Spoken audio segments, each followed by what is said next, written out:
प्रयोग में मैंने हैज, हैव और हैड को समझाने का प्रयास किया है, जिनके यूज से, जिनके प्रयोग से आप वाक्य बना ले जाएंगे। पिछले प्रयोगों में आपने this, that, these, those, let, do not इनका प्रयोग किया। सेकेंड पार्ट में आपने फिर देयर, इट, मस्ट और शुड का प्रयोग सीखा। यहाँ पर इस पार्ट में यानी थर्ड पार्ट में फिर मैंने यूजेस लिए हैं, इनके प्रयोग से कैसे वाक्य बनाते हैं समझने का प्रयास करिएगा। जैसे हैज या हैड या हैड, तीनों शब्द का अर्थ ही पास होता है। अगर प्रेजेंट टेंस में रहेंगे तो पास में हैज या हैड, जैसा तुम्हारा प्रोनाउन होगा, जैसा तुम्हारा सब्जेक्ट होगा, सिंगुलर या प्लूरल, उसके साथ उसके अकॉर्डिंग उसका प्रयोग करेंगे। पास है की अंग्रेजी के लिए और पास था की अंग्रेजी के लिए हम यहाँ पर हैड का प्रयोग करेंगे। वाक्य लिखते हैं, इसी क्रम में आगे बढ़ते हैं। देखिए, मेरे पास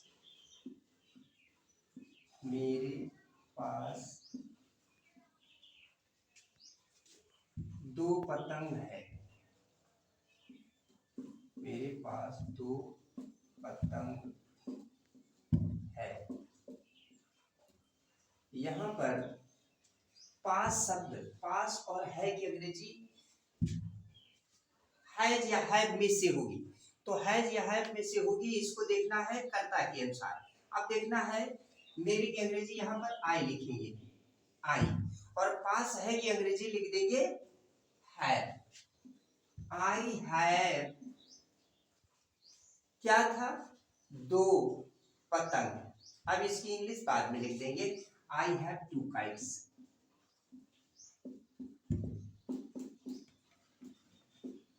दूसरे में फिर लेते हैं,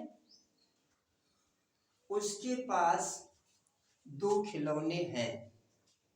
उसके पास दो खिलौने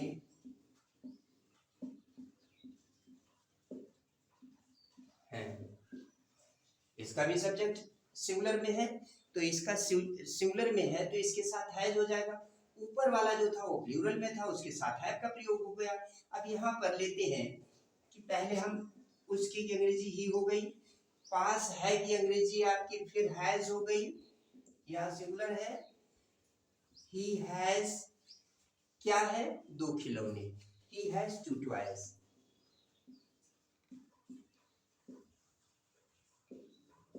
ये हैज और हैव का प्रयोग है। जब प्रेजेंट टेंस में होंगे तो पास है की अंग्रेजी हैज या हैव अकॉर्डिंग टू सब्जेक्ट, इसके अनुसार होगी।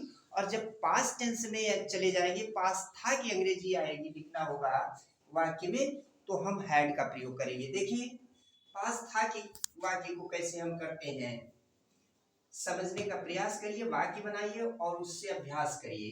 देखिए, इसमें पास था में उसके पास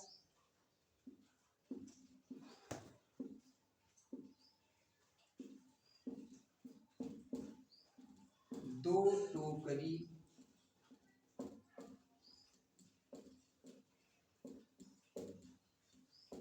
थी। उसके पास दो टोकरी थी। पास और थी, थी था थे, कुछ भी आए, पास था थी था, उसमें हम हैड ही का प्रयोग करेंगे। तो उसमें ये इसमें का एक और समझ लेना है कि इसका प्रोनाउन या नाउन जो भी होगा, चाहे वो सिंगुलर में हो अथवा प्लूरल में हो, दोनों के साथ पास था की अंग्रेजी हैड ही आएगी। यहाँ पर क्या लिखेंगे, ही, पहले प्रोनाउन लिख देंगे ही, फिर पास था की अंग्रेजी या पास थी की अंग्रेजी हैड लिख देंगे। ही हैड क्या था,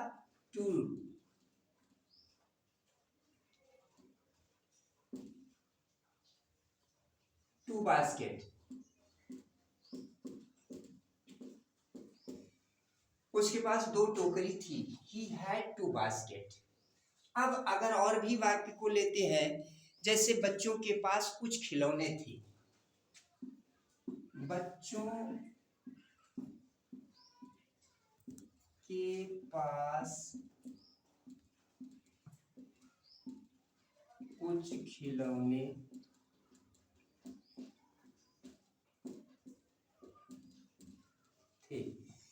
यहाँ पर इसका सब्जेक्ट प्लूरल होगा, लेकिन इससे दिक्कत नहीं है क्योंकि पास था में केवल हैड का ही ऑप्शन है, यहाँ पर हैड ही लिखना है। तो यहाँ लिखेंगे द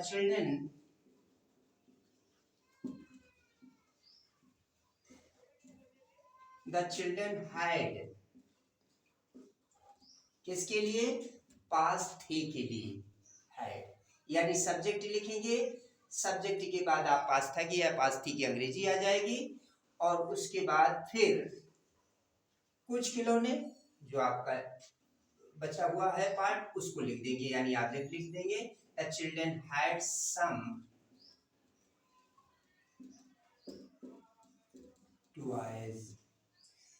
तो यहाँ पर देखा आपने कि कैसे हम पास है या पास था की अंग्रेजी लेते हैं हैज या हैव या हैड से, और इनके प्रयोग से कैसे वाक्य बड़ी सरलता से बना लेते हैं।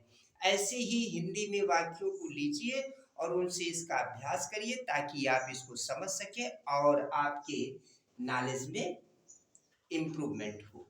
Thank you.